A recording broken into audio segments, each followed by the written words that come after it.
février 2006. Dans la salle solennelle de la Cour de cassation, la plus haute juridiction judiciaire française, les juges s'apprêtent à trancher une affaire hors du commun. Une affaire qui mêle amour, mort et secret. Une affaire où se confrontent deux femmes qui prétendent toutes deux avoir aimé le même homme. Un homme qui n'est plus là pour témoigner. Un homme mort 10 ans auparavant. Cette histoire commence en réalité bien avant, en Australie, en 1996. Imaginez, l'année 1996. Pierre vit en Australie. C'est un homme partagé entre deux vies, deux femmes, deux futurs possibles. D'un côté, il y a Sophie. Leur relation est complexe, passionnée peut-être, mais quelque chose ne fonctionne pas tout à fait. De l'autre, il y a Marie. En avril 1996, Marie accouche de jumeaux, Laurie et Florent. Deux petits êtres qui viennent de naître, mais dont la paternité reste, pour l'instant, incertaine aux yeux de la loi. Quelques mois plus tard, le 9 juillet 1996, Pierre franchit une étape importante.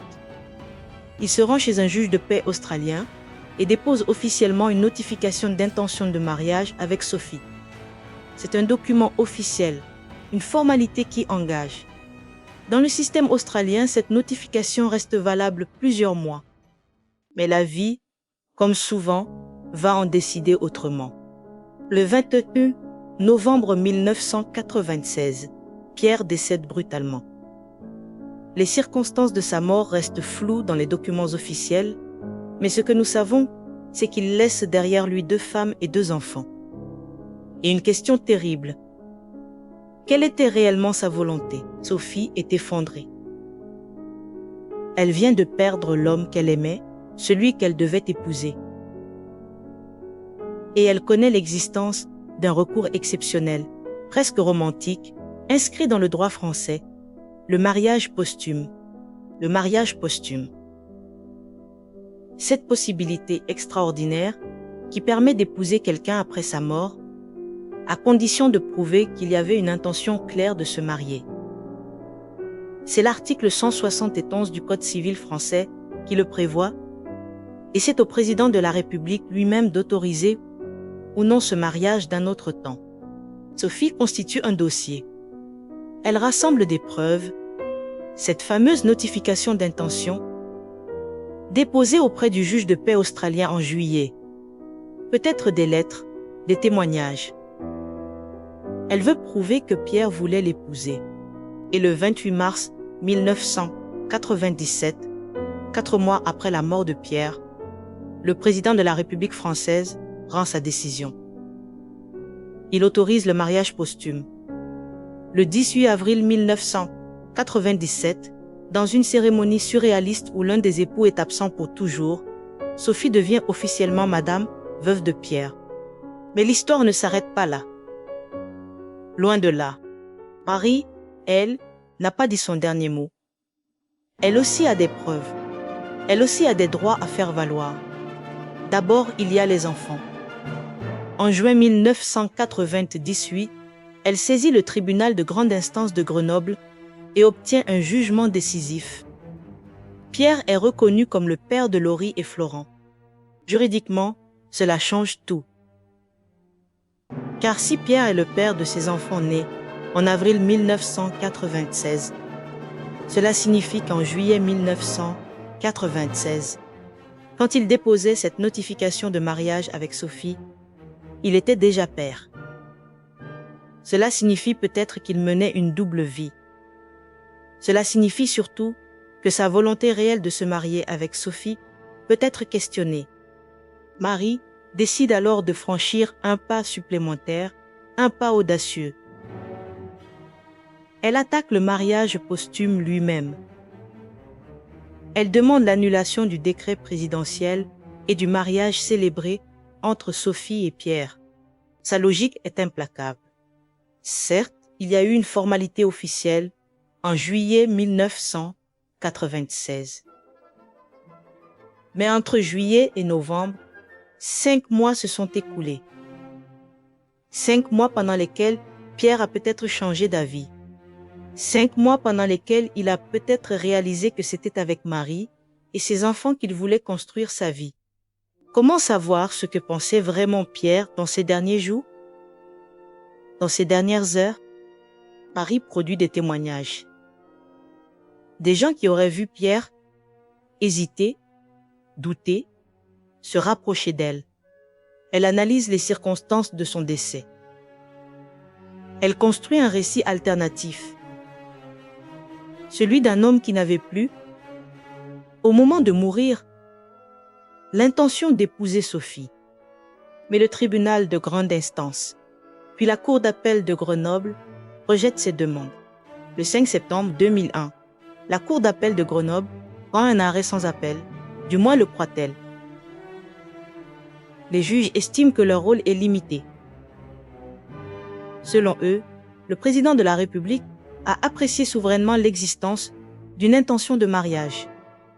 Il y avait une formalité officielle, cette notification du 9 juillet. Cette formalité était encore valable au moment du décès de Pierre. Point final. Les juges ajoutent, quels que soient les témoignages produits par Marie, quelles que soient les analyses qu'elle effectue sur les circonstances du décès, nous n'avons pas à nous prononcer sur le problème du consentement. En d'autres termes, ce n'est pas notre affaire. Marie refuse cette logique. Elle se pourvoit en cassation. Elle va jusqu'au bout. Elle veut que la plus haute juridiction du pays se prononce sur une question fondamentale. Un consentement donné en juillet peut-il vraiment valoir en novembre, alors que toute une vie a peut-être changé entre-temps? Et nous voici donc en ce 28 février 2006, 10 ans exactement après le dépôt de la notification de mariage, 10 ans après les événements. La première chambre civile de la Cour de cassation va trancher. Et sa décision va être sans ambiguïté. Les juges suprêmes énoncent un principe clair. S'il résulte de l'article 171 du Code civil que le président de la République apprécie la réalité du consentement du futur époux, décédé au moment des formalités officielles, il appartient au juge, saisi d'une demande d'annulation de mariage posthume, de vérifier si ce consentement a persisté jusqu'au décès. Autrement dit, ce n'est pas parce qu'il y a eu une formalité en juillet que le consentement existait forcément en novembre. Le consentement au mariage n'est pas une chose figée dans le temps. C'est une volonté qui doit exister jusqu'au dernier moment, et il appartient au juge de vérifier cette persistance. La Cour d'appel de Grenoble a commis une erreur. Elle a refusé d'examiner la question essentielle. Pierre voulait-il toujours épouser Sophie au moment de sa mort? En conséquence, la Cour de cassation casse l'arrêt de la Cour d'appel. Elle annule sa décision et renvoie l'affaire devant la même juridiction, mais avec des juges différents. Ces nouveaux juges devront faire ce que leurs prédécesseurs ont refusé, examiner tous les éléments, tous les témoignages, toutes les circonstances pour déterminer si oui ou non, Pierre maintenait son consentement au mariage avec Sophie jusqu'à son dernier souffle. Cette décision du 28 février 2006 est bien plus qu'un simple arrêt technique. C'est une réflexion profonde sur la nature même du consentement au mariage. Le mariage, nous dit la Cour de cassation, est avant tout une affaire de volonté. Une volonté libre, éclairée, et qui doit persister. On ne peut pas marier quelqu'un sur la base d'une intention ancienne si cette intention a pu disparaître avant la mort. Pensez-y, entre juillet et novembre 1996, Pierre a vécu.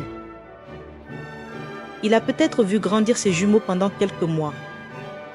Il a peut-être tissé des liens avec eux. Il a peut-être réalisé que sa place était ailleurs.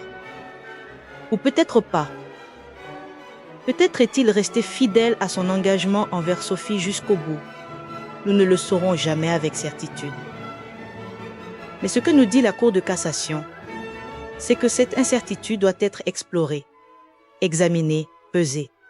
Cette affaire soulève aussi des questions plus larges, plus troublantes. Comment peut-on vraiment connaître la volonté d'un mort? Comment départager deux femmes qui prétendent toutes deux avoir été aimées, choisies? Comment des juges peuvent-ils reconstituer les dernières pensées?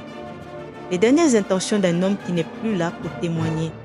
Le mariage posthume, cette institution si particulière du droit français, est censée être un hommage à l'amour qui survit à la mort. Mais quand deux récits s'affrontent, quand deux légitimités se heurtent, il devient aussi un champ de bataille. Sophie a eu l'autorisation présidentielle.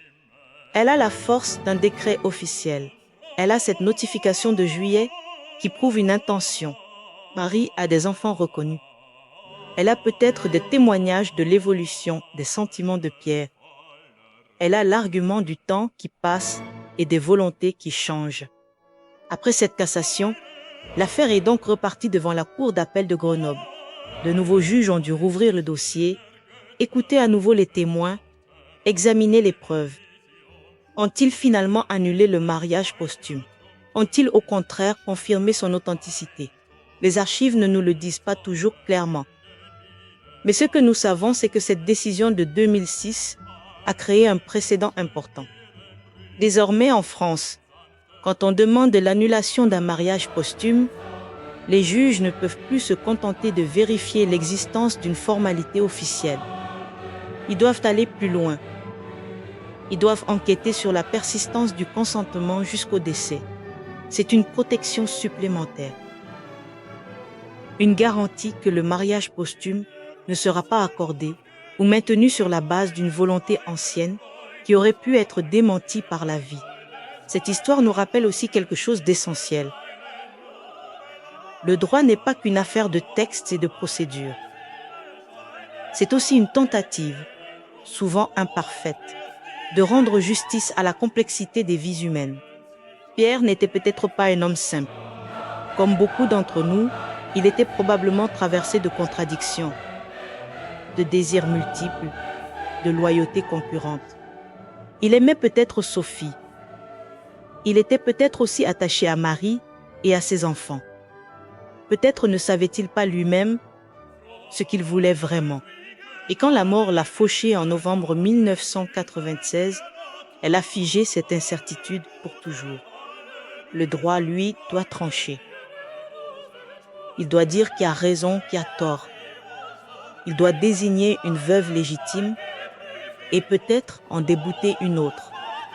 C'est sa fonction, aussi cruelle soit-elle parfois.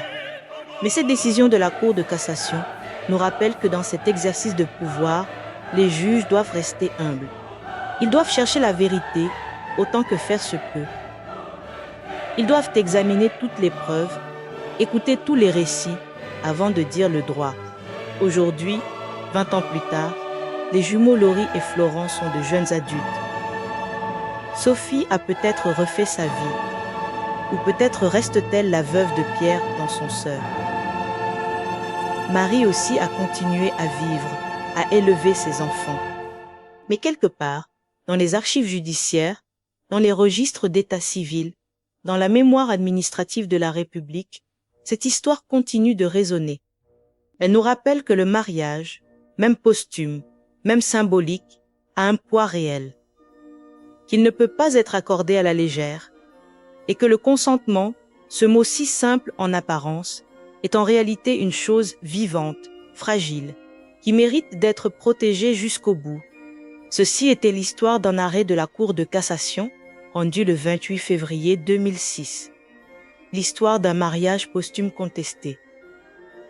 L'histoire de deux femmes, d'un homme disparu, et d'une question qui reste peut-être sans réponse définitive. Qui Pierre voulait-il vraiment épouser? Si cette histoire vous a captivé, abonnez-vous à Voici les faits. Chaque semaine, une nouvelle affaire judiciaire racontée comme un thriller. Et vous, à la place du juge, qu'auriez-vous décidé? Dites-le moi en commentaire.